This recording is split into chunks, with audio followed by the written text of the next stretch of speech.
Greetings, upstanders. Dr. O here, and this is not something I've talked about publicly, but I wanted to share some thoughts on something that I find to be very problematic for the Black community.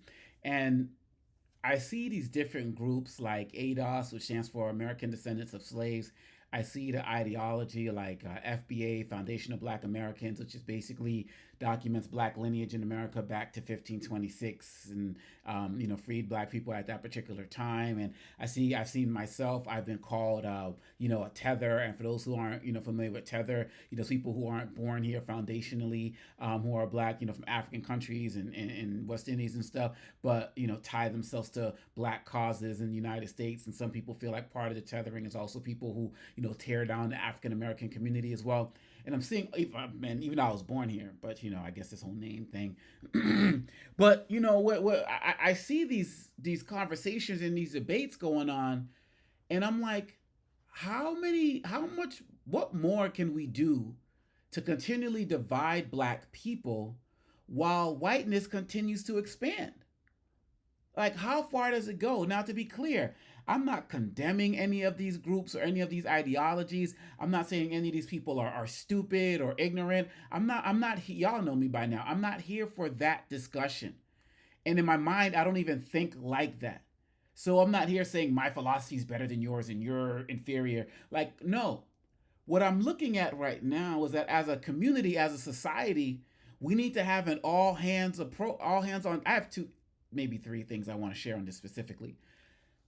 Where do I start? Let me go to the end, then come to the beginning. Whatever. I don't know.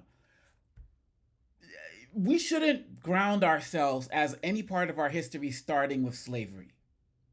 That's my opinion. Why root yourself as starting in something that is based off of negativity when you have a history of positivity before that? No, all Africans weren't all kings and queens, but we descended from societies where we were not enslaved. Yes, there were prisoners of wars, and people who are prisoners of wars could actually become kings and queens, and they can rule over like people. The systems that people would call slavery in African countries were not transatlantic chattel slavery, and what happened with that genocide. So all Black Americans have a starting point that goes much farther back than 4 centuries. And I personally think that people should work to claim that. That's my initial thought. The second part I think about is what I said earlier, is that we're coming up with all of these ways to keep ourselves divided, and they keep expanding whiteness. Like when Italians came here, they weren't considered white, now they are. When Irish people came here, they weren't considered white, now they are. We had Hispanic people weren't considered white, now the census has like Hispanic white categories. Like they continue to make their numbers larger while we shrink our numbers. I remember when I was in grad school, and I heard about, and somebody who may be part of this group can correct me if I'm wrong, but there was a group at Harvard which was called the Descendants. Something, and for to be part of this group, all four of your grandparents had to be former slaves and formerly enslaved people. And it just, I get the point. Look, as part of the diaspora, there are a lot of conversations that we need to have. There's a lot of work that we need to do to come together. But those conversations need to be had. We can have conversations about some West Indians who come to America and think that they're better than African Americans because the idea of we work harder. We can have the conversation about some, continental Africans who feel like they're better than West Indians and African Americans because they're rooted to the continent because they have closer and direct ancestry. We can have all of those conversations. We can have those conversations about African Americans who make other African Americans fill out their will because they go to before they go to an African country because they feel like they're about to get eaten or something like that. Like, we have a lot of division in our society, and that was what was created through the process of slavery and colonization. They want the African American going against the West Indian, the West Indian going against the continental African, the continental African going against the African American. When I was doing my master's program, I remember, because of my accent, I remember that there were African students who came to the master's program when they heard my accent. They don't know anything about my culture, Congolese ancestry, whatever. As soon as they heard my accent and it wasn't like African, they just assumed I was quote unquote just African American, and they wouldn't talk to me. And it wasn't until I got into some conversations with them. It's not, and this wasn't all of them. It was like one or two, and then they got to hear my background and so on and so forth. And they were like, "Oh, okay, you're different. You're cool." And I'm like, "No, this is not cool. This is not how we should be doing it." The people who we admire in our history, historically, are people who fought for Black people to come together. Malcolm X, Marcus Garvey. Like run down the list. Dr. King went to Ghana to see Black people get liberation. The idea of Pan African identity. And by getting into all of these conversations about you're a Tether and you're an FBA and you're ADOS and you're original, I don't know what, original OG, like original gangster, like, from the continent, like original, I don't know, forget OG, original Ghanaian, like, I don't know. It's like, but you look at how they're consolidating in this country behind Trump. Look at what they're doing with, and then, look what's happening as they're rounding up Haitians and African Americans like, well, I ain't Haitian. There's Africans like, I ain't Haitian. Like, this is how they get over. And so, again, look, my job here, or my point here, it's not to crap on anybody's philosophies or anyone's philosophies. My point is, what is it doing to advance Black people?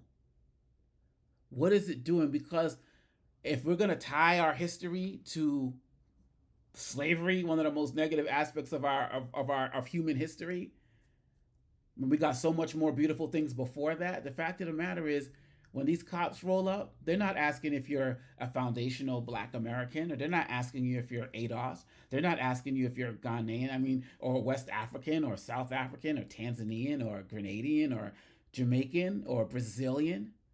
Like, what the point when these budget cuts are happening in the communities that we all inhabit? They're not saying, well, this is going to affect Jamaicans more than it affects folks from Senegal and the like. This needs to be a coming together moment for our community. And there's pain in the divisions that have been made. And look, African Americans aren't a monolith. I mean, we got light skin versus dark. Actually, we have it in every country where there are Black people. So this is all intentional. So all I'm saying right now is that wherever you are on the ideological spectrum of this stuff, you need to understand that I'm talking about in the United States right now, we are dealing with a government that does not distinguish between any of us. We're dealing with law enforcement that does not distinguish between any of us.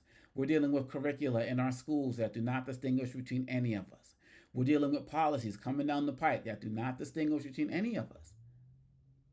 And so this should be an opportunity to come together in this concept and idea of Blackness and diaspora. Because whether we're talking about Russians, whether we're talking about, like I said, Italians, Polish people, so on and so forth, they come together.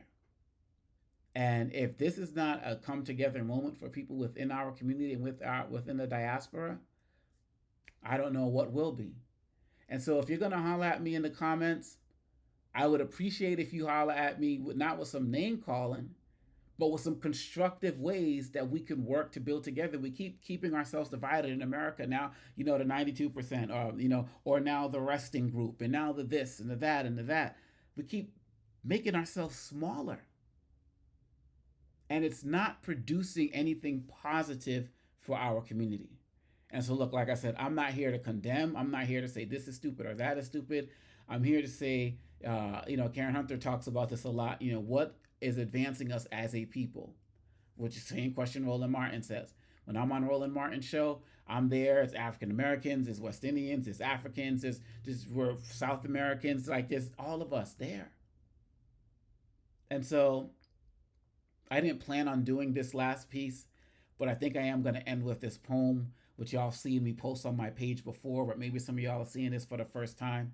And I'm going to end with a poem called Free Your African Mind, which is from my first album. Hopefully I got it committed to memory because I haven't even pulled it up. It's from my first album, which is called A Young Black Man's Anthem, Love, Africa, and Revolution Revisited. Free your African mind, my brother. Free your African mind, my sister. Free yourself from those mental chains that say you don't come from that dark continent, when ain't no one on the continent darker than you. Realize you've been brainwashed by wicked, wicked men, but your oppression has also been perpetrated by your own brethren. I know that the rapings, castrations, and lynchings are grueling, but the castration of the mind has more longevity than a lynching. You're inching further and further away from your motherland. You let them tell you that your slave-inspired slang was Ebonics and not a rich African language of English words, and so you were afraid to speak the word. You believed them when they told you your continent was dark. However, you didn't realize it's because they've been trying to steal her sunlight for centuries. From whitening the ancient Egyptian to whitening Beethoven to whitening Michael Jackson, you've been brainwashed. From slave codes to black codes to Jim Crow, you've been brainwashed. From K1 to cum laude, you've been brainwashed. You see, you want to be American, though America has decided she no longer needs you, while an entire continent pleads for you to come home. So free your African mind. Free those naps suppressed under that process. Free those hips and those tight jeans that only attract negative attention and suffocate your natural nilotic curves. Free those brown, luscious lips from ravishing red lipstick. Brothers, free your kidneys from sipping 40s and sip fresh waters from the Nile Basin. Free yourself from feeling you have to step all over your lady and step with me on Mount Kilimanjaro. Free your mind and stop trying to free yourself into our co-partner in our fight for liberation. To deny that you're African is to deny your place on earth as the first. Why claim to be a Negro and kill over street corners and you can claim ancient Nubia? Why claim a country when you can have a continent? I speak to all of you in denial, from African Americans to West Indians to even continental Africans. Malcolm and Marcus and Marley died trying to free your minds.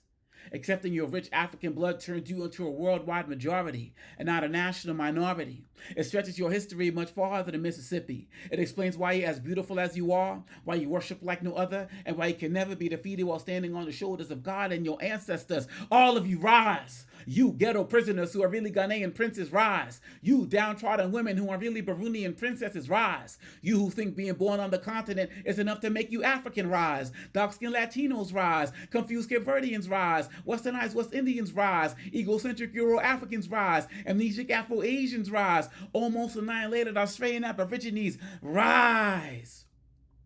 Realize, like Bob Marley realized, that being African is a state of mind. And walk with me through that bright African sunrise.